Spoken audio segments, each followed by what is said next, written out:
El libro a los Romanos es escrito por el apóstol Pablo, quien es su autor literal, digamos, pero entendemos que toda la palabra es escrita, dirigida, inspirada por Dios. Y el Señor dice lo siguiente, vamos a leerlo todos juntos. Si es posible, en cuanto dependa de vosotros, estad en paz con todos los hombres. Señor, esta es tu palabra y nosotros somos tus hijos y estamos aquí, Señor, para que por medio de tu palabra tú avives la llama del amor en nuestro corazón. El amor por ti, el amor por nuestros hermanos, el amor por nuestro prójimo. Para que nos enseñes por medio de tu palabra qué es lo que tú quieres y cómo quieres que vivamos este proyecto de vida que tú nos has encargado de vivir cada día. En el nombre de Jesús. Amén. Tomen asiento, hermanos. Habíamos dicho, esto es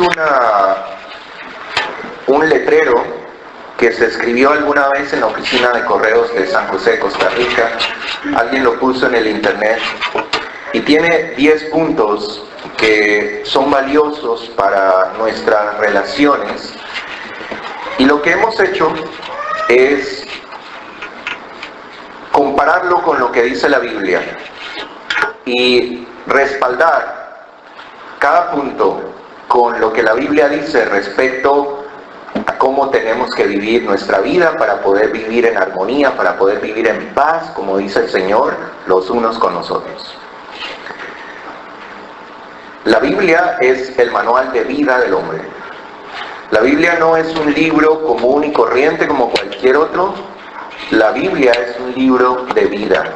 Es un libro para transmitir vida. Es un libro para enseñar cómo vivir la vida. Y en la Biblia encontramos respuesta a cada una de las preguntas que tiene el hombre. En la Biblia encontramos el mejor manual para guiarnos en nuestra vida matrimonial, en nuestra vida como familia, como pareja, en nuestra vida como amigos, en nuestra vida como trabajadores, en nuestra vida como cristianos. El Señor Jesucristo, cuando estuvo aquí caminando en este mundo, Él mismo nos enseñó cómo vivir. Él nos dio ejemplo de cómo quería que nosotros viviéramos. No como muchos otros líderes que le dicen a la gente, hagan esto, pero ellos no lo hacen. No como líderes en la humanidad que han vivido vidas libertinas, que han vivido vidas de excesos, que han vivido vidas de depravación y le piden a la gente llevar cargas que ellos nunca han llevado. Y esa es la diferencia entre una religión y el cristianismo. La religión está llena de preceptos, de conceptos, de reglas, de leyes que los líderes religiosos piden a la gente cumplir, pero que ellos no están cumpliendo. El cristianismo es un estilo de vida que el líder del cristianismo, que se llama Jesucristo, nos enseñó a vivir con su ejemplo. Él no le dijo a la gente, lávenle los pies a los otros. Él se arremangó sus mangas, se ciñó una toalla en su cintura, tomó una lavacara de agua, se arrodilló frente a sus discípulos y les lavó los pies. Ese es nuestro líder. Ese es a quien seguimos, en quien creemos, en quien confiamos. Él es nuestro ejemplo. Y Él es el que nos enseña cómo vivir nuestra vida. Y habíamos dicho, como para hacer un repaso rapidito, el primer punto es controle su lengua. Este punto encontramos que era uno de los más fáciles de lograr. Aquí en la iglesia la tenemos totalmente controlada. Cuando están dormidos especialmente, muy controlada. Controlar la lengua. Y decía, siempre diga menos de lo que piensa. Hay que hablar con tono humilde, con tono agradable. Y muchas veces el cómo se dicen las cosas es más importante que lo que se dice. No siempre lo que se dice es lo que hace daño. Es el cómo se dice que hace daño. En el hogar, en la pareja. No siempre son las cosas que se dicen, es cómo se lo dice. Cómo se lo dice. Y eso es lo que hace más daño. Ser cauteloso. Especialmente al hacer promesas, no apresurarse a hacer promesas. Y cuando hemos hecho promesas, cuando hemos hecho votos con Dios, tenemos que cumplirlos. Dice la palabra del Señor que es mejor no hacerlo que hacerlo y no cumplirlo. Los votos que hemos hecho como pareja, como amigos, como personas, como miembros de esta iglesia. El tercer punto decía, bendecir a otros, no maldecirlos y no dar cabida al chisme, ¿verdad? Que ese es uno de los graves problemas que tenemos hoy día, no solamente en los trabajos o en los vecindarios, sino encarnado en la iglesia.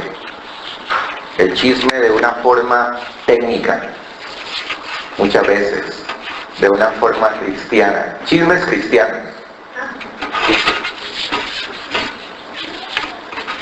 Muchos hermanos o hermanas que dicen, oremos por el hermanito porque le está pasando esto y esto y esto, y oremos por él para que Dios lo cambie, para que no sea tan malo.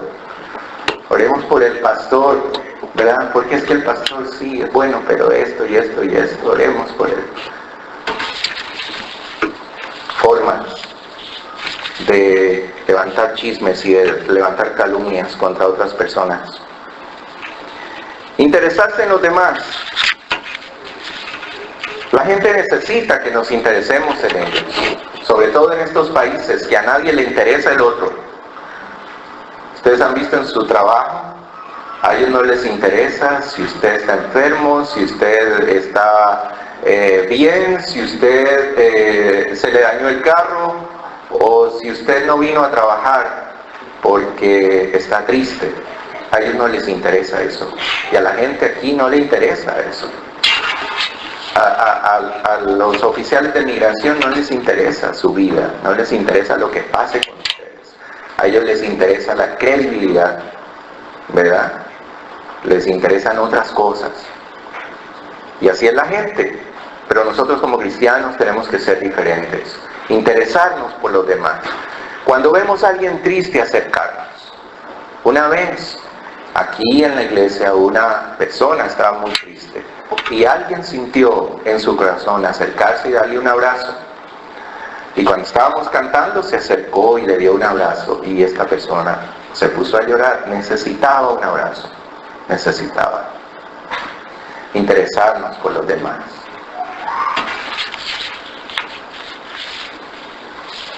El quinto punto, habíamos dicho que ser positivo, es decir, no tener un espíritu negativo. Y este punto yo quisiera aclararlo, ¿verdad? Nosotros no creemos en eso de la mente positiva, no lo tomen en ese sentido, ¿verdad? Esto es una filosofía que se está metiendo mucho en la iglesia de Dios en este tiempo. No creemos en eso. Lo que estamos diciendo es que tenemos que no ser negativos en nuestra relación con los demás, que tenemos que ser positivos, porque a todo el mundo le gusta estar con una persona positiva.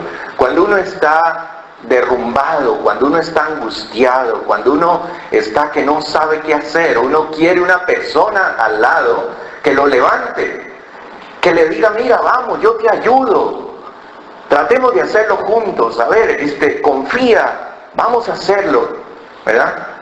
Pero si uno tiene al lado una persona que lo hunde más y que se pone a llorar con uno, ustedes han escuchado el término empatía, ¿verdad? Empatía y simpatía, ¿verdad? Una persona simpática es aquella persona que cae bien con todo el mundo, pero una persona empática es aquella persona que puede llegar a los sentimientos del otro, que puede estar allí con los sentimientos del otro, pero que no se va a suicidar con el otro, ¿verdad? Un profesor nos ponía un ejemplo en psicología. Es aquella persona que cuando este señor está allí en el filo de la ventana y quiere tirarse, va y está con él y lo abraza y le ayuda y lo trata de convencer que no se tire. Pero si él se tira, no se va a tirar con él. Un empático es una persona que sabe comprender, que sabe ayudar a los demás, pero que sabe hasta qué punto llegar con él, que sabe llorar con el otro, pero que no se va a quedar llorando con el otro todo el tiempo. Que la idea es ayudarlo, sacarlo, levantarlo.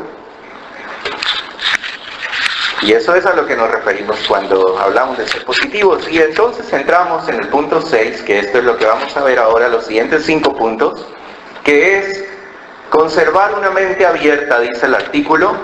Y lo que dice allí es: cuando tenga que debatir con otra persona, discuta sin airarse. Una buena señal de las mentes superiores, dice allí, es la de poder estar en desacuerdo con otros, pero a la vez ser amigables.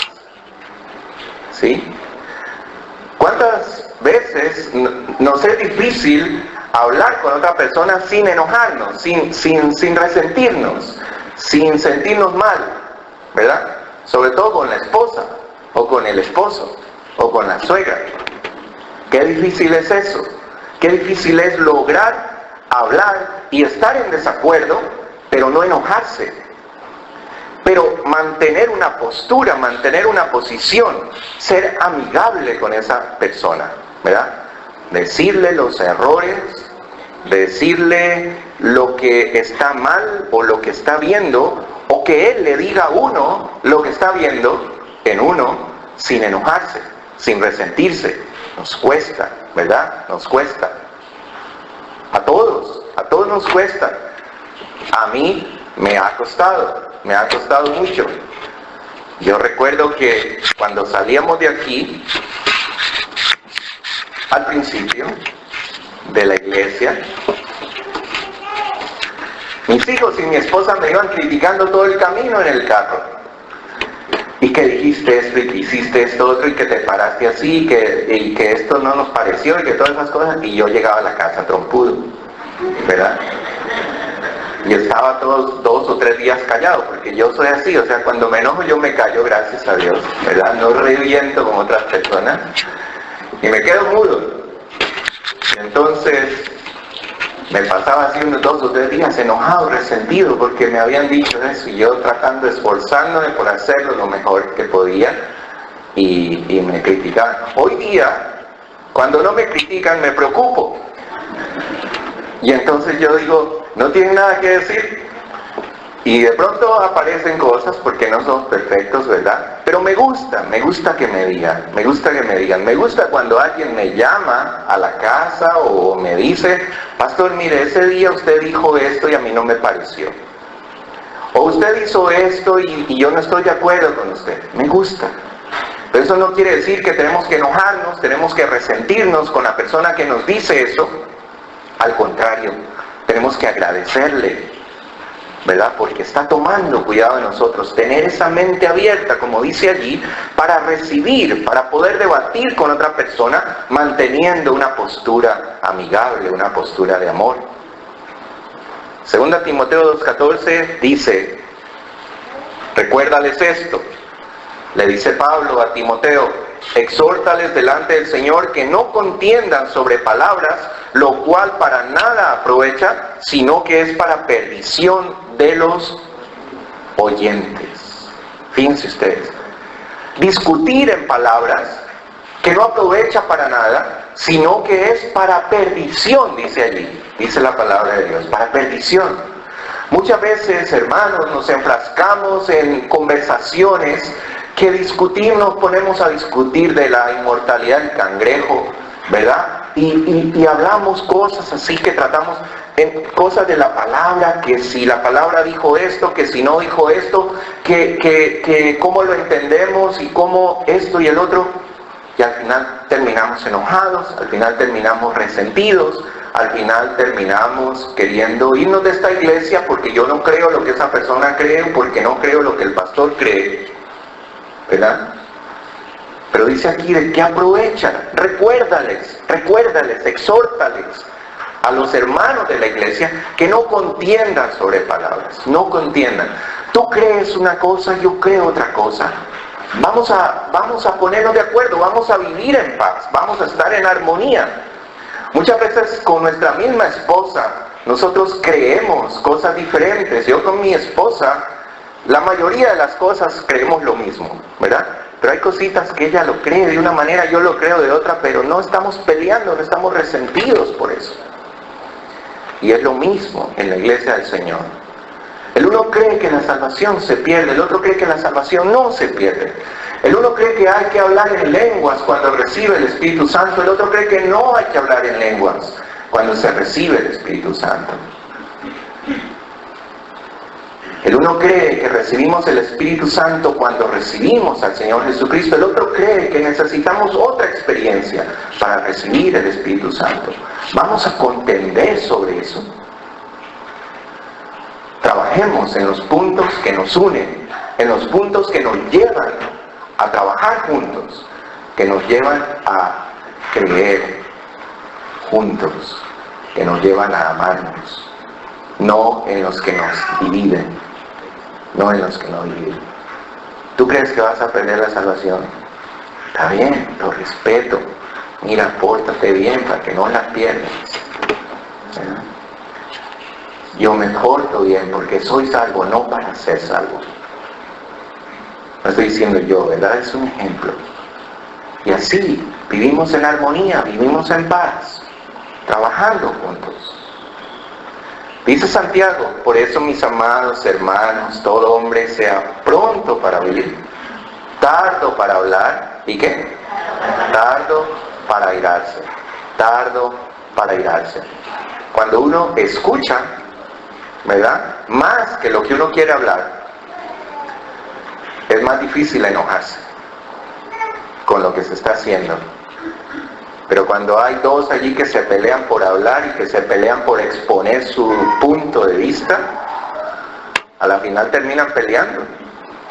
A la final terminan peleando, ¿verdad? ¿Cuántas veces hemos oído entre pareja, por ejemplo? Es que no me dejas hablar. Y la esposa, y el esposo trata de decir algo, pero déjame hablar, ¿verdad? Pero habla, pues no te quedes mudo, le dice la esposa al esposo. Pero habla, di algo. A mí nunca me lo han dicho, por si acaso. Y el hombre va a hablar y la esposa no lo deja. Pronto para oír, tardo para hablar, tardo para enojarse. El punto 7. Permita que sus virtudes hablen por sí mismas. No diga lo que es, demuestre lo que realmente es por medio de sus acciones, rehúse a hablar de sus propias virtudes. Aquellas personas que les gusta hablar de lo que son, ¿ustedes conocen a alguien? Que les gusta hablar mucho, que yo canto bonito, que yo toco bonito, que yo hablo bonito, que yo, bueno, tantas cosas, ¿verdad? Yo no sé qué. Me topé con el hombre perfecto, dice la mujer, ¿verdad? Y se casa, que era mentira, era puro cuento, ¿verdad? Decía mi papá, cuando se casan parecen Tarzán, pero después de casados se dan cuenta que es como Chita, decía mi papá.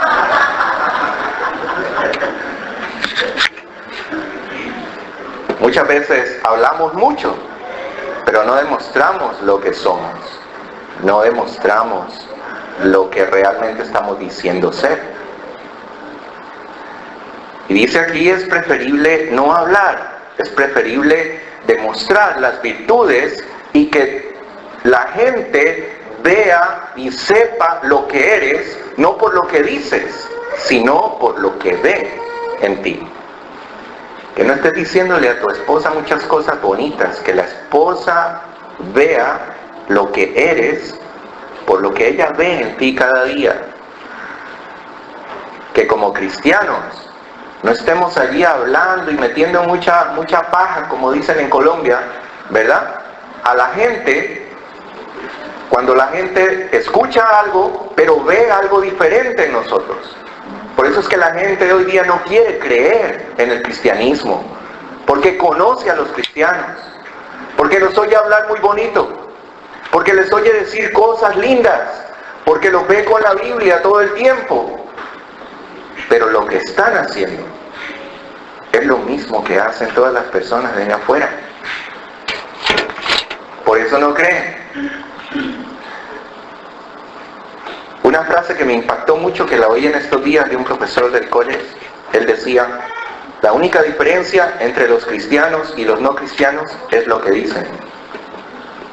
Y cuando uno lo escucha, uno se queda pensando, ¿verdad? Y dice, ¿cómo es esto? ¿Cómo es esto? La única diferencia, decía él, entre los cristianos y los no cristianos es lo que dicen. Porque los no cristianos no hablan de Dios. Porque los no cristianos no le dicen a nadie vamos a la iglesia. Porque los no cristianos,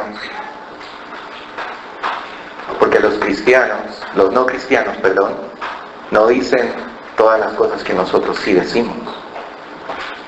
Pero la forma de actuar es la misma. La forma de actuar es igual. No hay diferencia entre ellos y nosotros. Ellos insultan a alguien cuando alguien les cruza el carro. Los cristianos hacen lo mismo. Ellos no dejan meter a nadie cuando uno quiere meterse. Ustedes han visto que aquí en Toronto ya pasa eso. Uno tiene que hacer como en Ecuador. Allá en Ecuador hay una regla: nunca pongas el direccional. Métete al primer bobo que lo veas ahí medio descuidado, métetele. Y eso es lo que hay que hacer aquí en Toronto ahora, porque ya nadie lo deja meter a uno, ¿verdad? Y a veces uno ve el letrerito en el carro, ¿verdad? El pescadito en el carro. Y uno dice, este me va a dejar. No, ese es el peor. Ese es el que no lo deja uno. Y yo, eso hay que de pronto saca el dedo por ahí. Y uno dice, ¿será cristiano? ¿Será que algún cristiano le prestó el carro a este?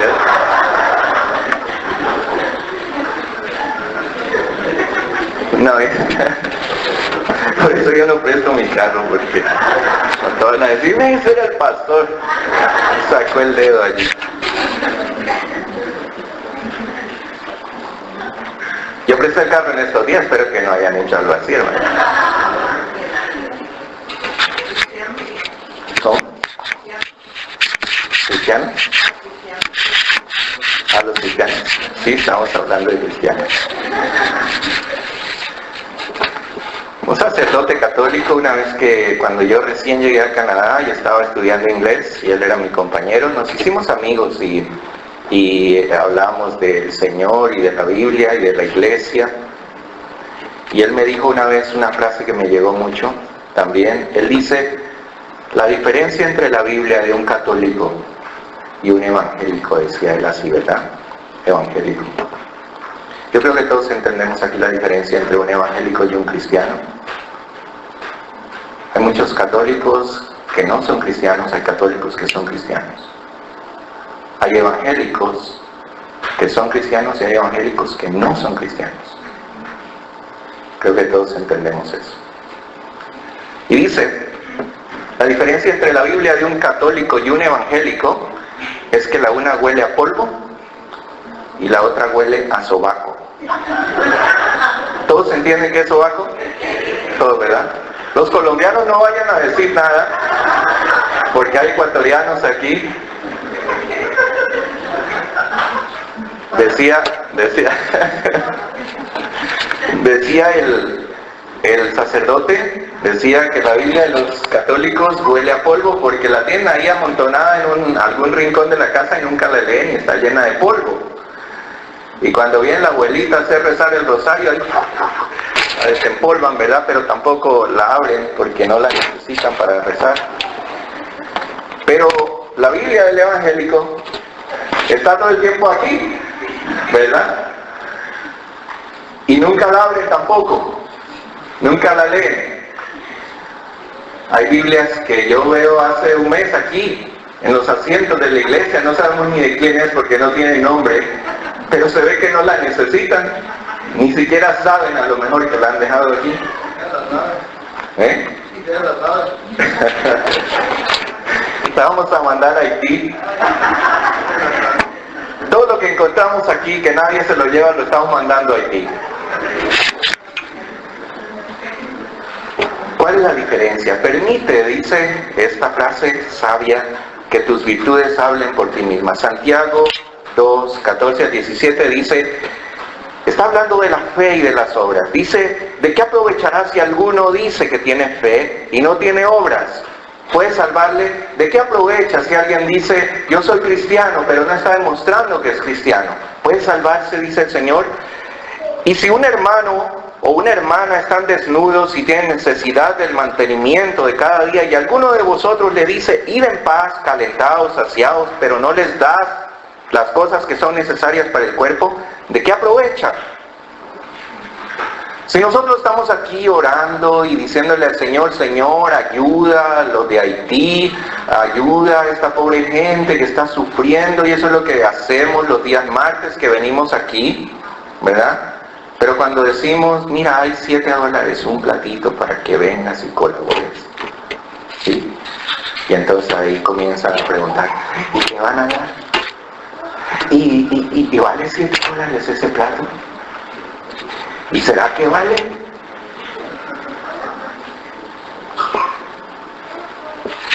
¿Qué es lo que estamos haciendo? ¿Verdad?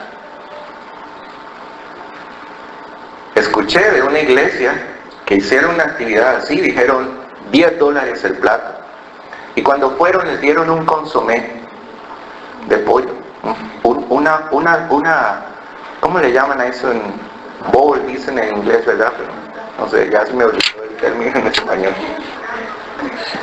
Una cosita de esas, una tacita, con un poquito de carne de gallina y una cosita así de carne de gallina. Eso era todo, $10. ¿Cuánto costaba esto? 20, 30 centavos, 50 centavos. 9.50 fueron para ayudar a la gente que necesita. Pero muchas veces pensamos que ese plato tiene que costar $6.50 y son 50 los que tenemos que mandar a Haití.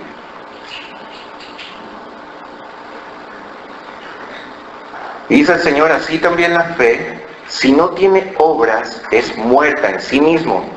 Pero alguno dirá, tú tienes fe, yo tengo obras, muéstrame, dice Santiago, tu fe sin tus obras, y yo te mostraré mi fe por mis obras. Dice el Señor, por sus frutos los conocerán. No es cuestión de decir, soy cristiano.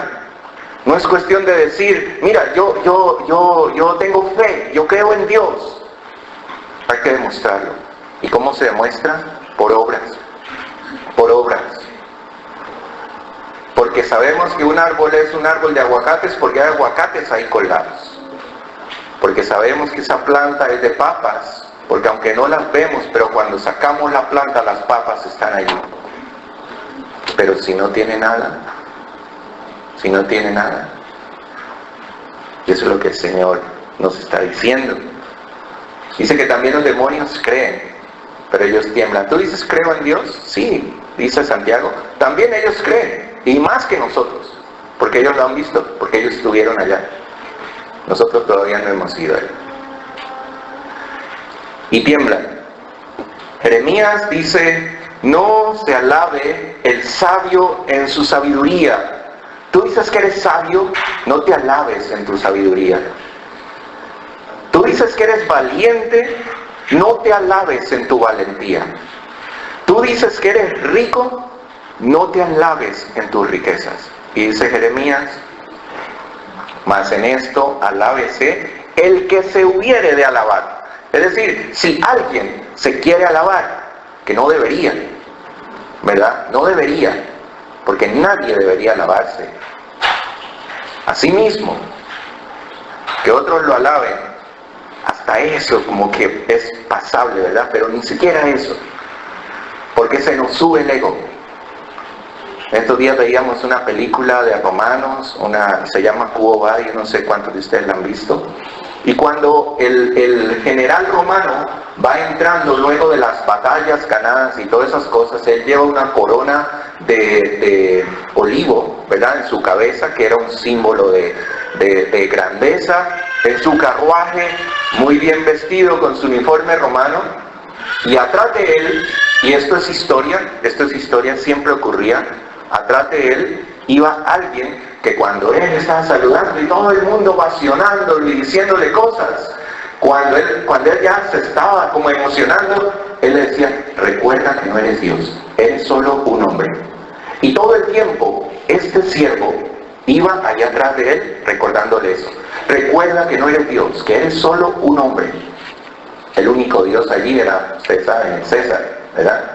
Pero a todos los demás tenía alguien ahí atrás que les esté diciendo eso. Y eso es lo que nosotros deberíamos tener. Alguien ahí atrás. Generalmente es la esposa, ¿verdad? La que a uno le dice, recuerda, ¿verdad? Así es que bájate del caballo, pon los pies en la tierra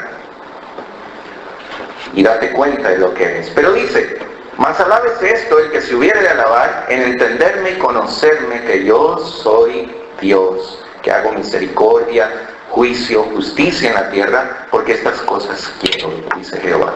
Si alguien quiere alabarse, alábese de conocer a Dios. Alábese de que ese Dios del universo es su Dios, en nada más. El apóstol Pablo era un hombre increíble, extraordinario, el apóstol más grande de todos. Y él tenía un problema en su carne, dice él, un problema físico en su cuerpo. No sabemos exactamente cuál era, pero algunos dicen que era problema con su vista, porque cuando él fue confrontado con el Señor, él vio una luz resplandeciente que lo dejó ciego, y luego la palabra dice que le cayeron escamas de los ojos cuando alguien oró por él. Y muchos teólogos creen que ese era su problema, que él tenía un problema en la vista, posiblemente le ardía, posiblemente no veía bien, posiblemente tenía un problema en la vista como consecuencia de eso. Y Pablo dice, yo le he pedido a Dios que me quite eso muchas veces, pero Dios no lo ha hecho, y Dios dice solamente, bástate mi gracia. Y lo que Pablo dice ya al final, dice, por lo cual, por amor de Cristo, me gozo en mis debilidades, me gozo en mis debilidades. Y eso es lo que tenemos que hacer. Tienes una debilidad, gózate en esa debilidad. Eres, no sé, cualquier cosa que tú consideres débil en tu vida, gózate, dice la palabra de Dios. Alégrate en esa debilidad. Todos nosotros tenemos una debilidad, y cuando los humos se nos están subiendo, muchas veces esa debilidad nos baja, ¿verdad? Nos baja. Yo les voy a decir un secreto hoy día, ¿verdad? Mi debilidad ha sido siempre hablar en público, aunque ustedes no lo crean. Porque, como ustedes saben, yo nací en Ecuador, porque mi papá me llevó a que yo naciera allí, pero luego me crié en Colombia hasta los 16 años. Y cuando regresé a Ecuador, en Ecuador no había muchos colombianos. Y cuando entré al colegio, que hice mi último año de high school allá en Ecuador, yo era el único colombiano allí, y caleño, ¿verdad? Y hablaba así como hablan los caleños, así como Jaime más o menos, mira vos, hombre, oiga, mire, así, ¿verdad? Y yo hablaba así, muy caleño, y entonces los muchachos me comenzaron a molestar mucho, ¿verdad? Y me remedaban cómo hablaba yo, porque los ecuatorianos no es que hablen muy bonito, que digamos, ¿verdad? Pero no digan nada que es ecuatoriano. Pero y yo llegaba a la casa y lloraba, y le decía a mi papá, papi, yo no quiero vivir aquí. Yo tenía 16 años. Y yo le lloraba a mi papá que quería regresarme a Colombia, que quería regresarme a Cali, que me mande a Cali. Yo tenía un tío allá en Cali y le decía, mándeme con mi tío. Y mi papá decía, no, aquí nos quedamos, y yo no era cristiano en ese tiempo. Y cuando iba a la escuela tenía ese problema, siempre. Tan grave era el problema que cuando yo me paraba en la clase a dar una lección, ustedes saben, no sé si ahora todavía lo acostumbran, no creo, pero en ese tiempo era, a ver, vamos a tomar lección, y entonces, Morales, la lección, y yo me paraba a hablar. Y cuando estaba hablando con mi acento caleño, ellos comenzaban a burlarse de mí, y hasta el profesor se burlaba de mí. Había un profesor que no me quería, era un profesor de geografía, me acuerdo. Era medio indiecito, medio longuito, como dicen allá en Ecuador. Y él se burlaba de mí cuando yo estaba hablando. Y me decía, pero hable bien, así como dicen. No sea malito, vea. Hable bien. Y entonces yo me sonrojaba y me sentía muy avergonzado delante de toda la clase. Me ponía colorado, ¿verdad? Y llegaba a la casa y lloraba. Y le decía a mi papá, papi, yo no quiero volver a esa escuela. Mi papá al día siguiente me llevaba. Y eso de alguna manera me acomplejó, se puede decir, ¿verdad? Me acomplejó. Y poco a poco yo comencé a tener temor de hablar en público. Y ahora ustedes me ven aquí cada domingo hablando. Y me acuerdo de Moisés, ¿verdad? Cuando él decía, Señor, pero quiero que sea pastor, pero los pastores tienen que hablar todos los domingos en la iglesia. Y a donde quiera que vaya, uno tiene que, ¿verdad? El pastor aquí que diga unas palabras. A veces yo he venido a la iglesia en la tarde y yo me hago por allá atrás. A veces cuando me quedo un sábado, por ejemplo, me siento por allá, ¿verdad? Y apenas me ve el pastor Morales, el anfitrión de la iglesia, está aquí. Pastor, venga, díganos algo. Yo paso colorado, vengo acá y es mi debilidad. Ustedes han visto que algunas veces yo me pongo un poquito rojo cuando estoy hablando. Bueno, ese es mi aguijón en la carne. Eso es lo que el Señor tiene en mí. Y cuando los humos se me empiezan a subir un poquito, algo como eso me sucede. Y yo llego a la casa así, ¿verdad? El Señor quiere que nos gocemos en nuestras debilidades y que no nos alabemos de lo que somos. Que alabémonos, si nos tenemos que alabar, dice, alabémonos de que Él es nuestro Dios. Amén. Él es mi Dios. 8. Tenga cuidado con los sentimientos ajenos, los chistes y las burlas, las bromas acerca de otros. Y yo puse allí entre paréntesis, de las cosas sagradas no valen la pena. En muchas ocasiones pueden herir a las personas que menos nos imaginamos. Chistes, burlas acerca de otros no valen la pena. Los chistes acerca de cosas sagradas. Ustedes han visto gente que dice, y cuando Jesús estaba ahí en la Santa Cena, y cuentan un chiste de eso. Yo antes lo hacía. Y la primera que me criticaba era Jesús. Y le doy gracias por eso. Y ahora ya no lo hago. Ni me gusta oírlos tampoco. Y cuando alguien dice que Judas no sé qué, mira, échate un chiste de cualquier otra cosa. Pero no de las cosas sagradas, de las cosas de Dios.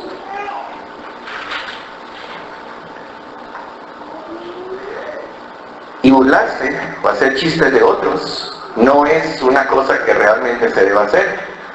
En muchas ocasiones se pueden herir a las personas con un chiste que uno haga.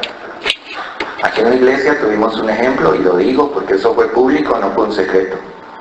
2 hermanos que comenzaron a bromearse así. Los 2 eran colombianos. Ustedes saben, los colombianos son así bromistas, ¿sabes? ¿Verdad? Los centroamericanos son un poquito más discretos, más formales, ¿verdad? Y comenzaron a bromear, a decirse cosas pesadas, ¿no? Y un día casi se agarran a puños ahí afuera, ahí en el pasillo. Hubo un hermano que estaba allí y logró separarlos, porque ya iban a darse de a puños, aquí en la iglesia. Hacer bromas de otros no es una buena idea. Burlarse de otros no es una buena idea, ¿verdad? Hacer bromas de los hijos, padres, no es buena idea. Y hacer bromas de los padres, muchachos, no es una buena idea, no es de Dios. Honra a tu padre y a tu madre, con tus palabras, con tus acciones, con todo lo que hagas. Honrarlos. Y decir chistes de los hermanos tampoco es buena idea, ¿verdad? Burlarse de alguien que hizo algo no es buena idea, no es lo que el Señor quiere que nosotros hagamos. Judas dice, pero vosotros vosotros, amados, tened memoria de las palabras que antes fueron dichas por los apóstoles, que decían, en el postrer tiempo habrá burladores que andarán según sus malvados deseos. Aquellos burladores que hoy día se burlan de otros siervos de Dios, se burlan de otras personas cristianas, hijos de Dios, se burlan de las cosas de Dios, se burlan de las iglesias. No podemos hacerlo. Dice Gálatas 6, no os engañéis, Dios no puede ser burlado, todo lo que el hombre sembrare, eso cosechará. Porque si tú te burlas, va a haber quien se burle de ti. Y el problema de los burladores y de los que hacen chistes es que les gusta hacer chistes, pero no les gusta que se los hagan a ellos, ¿verdad? Y entonces ahí es cuando vienen los problemas, porque mientras él hace chistes de los otros y se burla de los otros, está bien, pero cuando alguien hace uno de él o se burla de él, ahí sí se enojó y hay pelea. Cuando se burlen de ti, fíjense lo que dice David, los soberbios se burlaron mucho de mí, mas no me he apartado de tu ley. ¿Cuántas personas se han ido de esta iglesia por chistes que les han hecho o por burlas que les han hecho? ¿Verdad? A veces son burlas que uno piensa que no, ¿verdad? De pronto uno le dice a alguien, oye, veniste con ojos de perro triste. Y ya va a la casa a llorar y me dijo perro. No sabemos los sentimientos de otros, ¿verdad? Y se puede hacer muchísimo daño con eso. Yo alguna vez les conté algo, lo que mi papá decía de mí, ¿verdad? Mi papá decía que yo tenía ojos de Volkswagen, decía él, que tenía unos ojos muy grandes, ¿ya? Que tenía trompa de negro, me decía, ¿ya? Tenía una boca muy grande también, y que caminaba como pato, porque caminaba así con los pies un poco abiertos. Y eso, hermanos, caló dentro de mí, ¿verdad? Y yo siempre tuve complejo por mis ojos, porque pensaba que mis ojos eran feos, que no, yo me avergonzaba cuando una persona se me quedaba viendo a los ojos y yo, ya me está viendo mis ojos de Volkswagen. No hacer burla, no reírse, no hacer chiste de ese tipo de cosas, sobre todo las cosas que un padre le dice a su hijo. Mire, hermano, se les queda aquí grabados, ¿verdad? Nunca un esposo puede burlarse de algo de su esposa, mucho menos si es algo íntimo. Y una esposa que no se vaya a burlar de algo que pasa con su esposo muchas veces, mucho más si es algo íntimo. No saben el daño que eso hace en la vida de un hombre o en la vida de una mujer.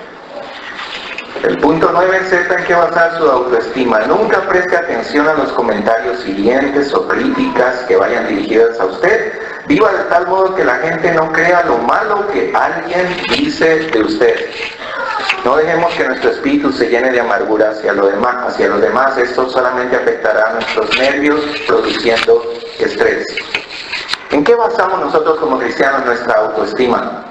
No en lo que somos, no en lo que tenemos, porque todo lo que somos y tenemos nos lo ha dado Dios.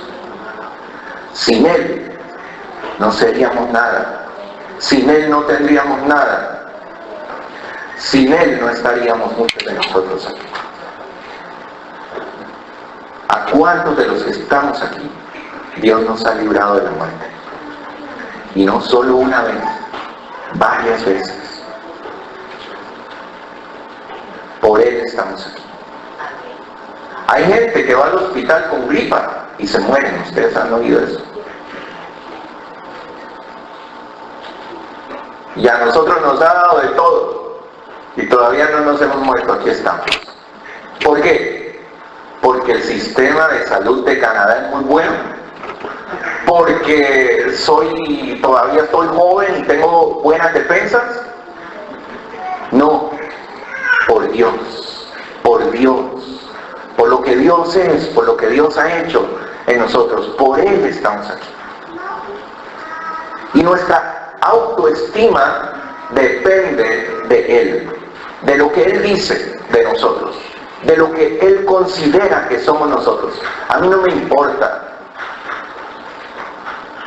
Y lo he dicho porque lo he aprendido en todo este tiempo de ser pastor.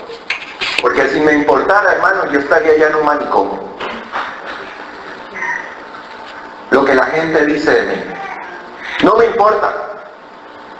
Y cuando alguien viene y me cuenta, yo digo, mira, peores cosas han dicho de mí. Peores cosas dijeron del Señor Jesucristo.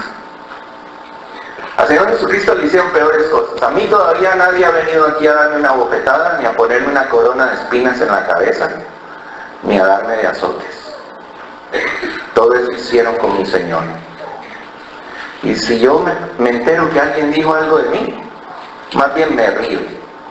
No me importa, no me importa. Digan lo que quieran, no me importa. Porque yo no vivo, y ningún cristiano debe vivir de lo que los otros dicen de usted. Nosotros vivimos por lo que Dios dice que somos. Y si Dios dice que yo soy nación escogida, real sacerdocio, pueblo santo, que yo soy hijo de Dios, que yo soy embajador del reino de Dios, es eso lo que creo. Y es eso lo que me siento. No lo que nadie dice. Romanos dice, digo pues, por la gracia que me es dada, a cada cual que está entre vosotros, que nadie tenga más alto concepto de sí mismo que el que debe tener, sino que piense de sí con cordura, conforme a la medida de la fe que Dios repartió a cada uno. Y dice también Pablo, pero nosotros no nos gloriemos desmedidamente, sino conforme a la regla que Dios nos ha dado por medida, para llegar también hasta vosotros. Nadie tenga más concepto de sí mismo que lo que debe tener, dice el Señor. Y es lo que Él dice de nosotros. Que ninguno de nosotros se crea aquí superior a ningún otro, ¿verdad? Que ninguno diga, yo soy más blanquito que todos estos más negritos, ¿verdad? Yo soy de buena familia. Yo vengo de cuando yo tenía dinero así para, ¿verdad? A lo mejor ninguno de estos ha tenido la plata que yo tenía. Hermanos, cuidado con eso, cuidado con eso. Porque para el Señor no hay raza, no hay color, no hay posición social, no hay nada. Ya todos vamos a ser iguales. Y los que se creyeron aquí más, a lo mejor allá lo van a poner en el basement. Porque eso es lo que dice el Señor. Y el último punto, sea servicial, no esté ansioso por recibir recompensas, cumpla con su trabajo, sea paciente y mantenga siempre una disposición dulce y agradable. Olvídese de sí mismo, no busque recompensas y usted será recompensado en algún tiempo, en alguna forma, en algún lugar. Miren qué bonito es, ¿verdad? Yo digo, este hombre leyó la Biblia para escribir todo esto, porque esta sabiduría no viene así de la mente de un hombre nada más. No busque recompensas, usted será recompensado en algún tiempo, en alguna forma, en algún lugar. Cuando hacemos algo por alguien, cuando damos de comer al hambriento, cuando barremos la iglesia, el Señor nos va a recompensar. Pero si estamos buscando recompensas de los hombres, dice el Señor, ¿ya para qué recompensa de Dios? Pero si la recompensa que buscamos es de Dios, es preferible que nadie te vea barriendo la iglesia, porque van a decir, uy, mira, qué colaborador y qué bueno, ¿por qué no lo ponemos de pastor? Pero si nadie lo ve, si viene aquí cuando no hay nadie, y cuando todo el mundo entra y se fija que la iglesia está limpiecita y a nadie le importa, porque un hermano lo hizo. La recompensa viene de Dios. Y miren esto que precioso. En algún tiempo, en alguna forma, en algún lugar. Mateo 20 dice el Señor, ¿sabéis que los gobernantes de las naciones se enseñorean de ellos y los que son grandes ejercen sobre ellas potestad? Más entre vosotros, ¿quiénes? Nosotros, los cristianos, la iglesia de Dios. No será así, sino que el que quiera hacerse grande entre vosotros, ¿qué dice? Será el servidor. Y el que quiera ser el primero entre vosotros, será vuestro siervo. Porque el Hijo del Hombre no vino para ser servido, sino para servir y para dar su vida en rescate por muchos. Él es nuestro ejemplo. Él no quería que le sirvan, Él vino a servir. Dice el Señor, no debemos sentarnos allí a que nos pasen el plato de comida, debemos nosotros servir a los demás.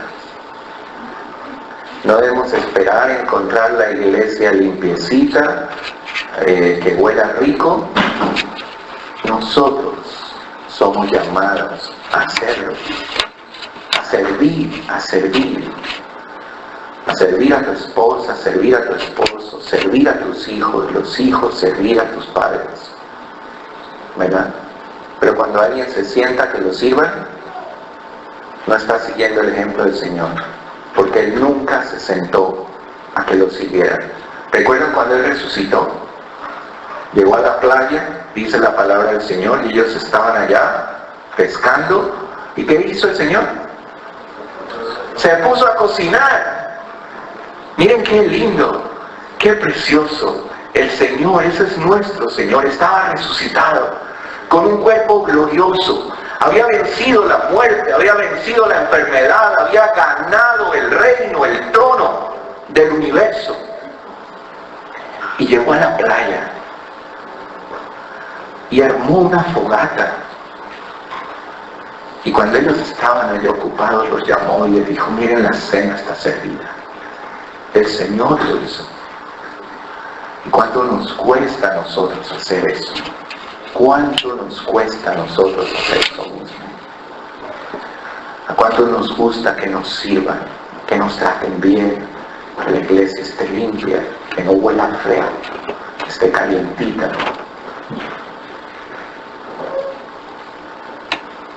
Debemos servir. Y lo que ya había dicho antes, en esos últimos días, cuando el Señor estaba con sus discípulos, dice que Él puso agua en un lebrillo, dice, en una lavacara, y comenzó a lavar los pies de los discípulos y a enjuagarlos con una toalla con la que estaba ceñido. Usted se imagina al Dios del universo, bajar y arrodillarse delante de alguien y lavarle los pies. Y no creo que los pies de Pedro hayan sido los pies más bonitos, ¿verdad? Con manicure y con todas esas cosas que hay hoy en día, que hasta los hombres se lo hacen hoy día, ¿verdad? Deben haber tenido pecuecas, como dicen en Colombia. Y ahí estaba el Señor, arrodillado, agachado, lavando los pies de sus discípulos. Y eso Él quería que nosotros hiciéramos. Él nos dio el ejemplo de servicio. Un día quisiera que hiciéramos eso aquí en la iglesia, que pudiéramos lavarnos los pies los unos a los otros. Así que vengan bien lavados los pies para que no pasen vergüenza, porque de pronto un domingo lo hacemos y sin medias rotas o cosas como estas, porque de pronto un domingo lo vamos a hacer. Si lo hizo el Señor, ¿por qué no?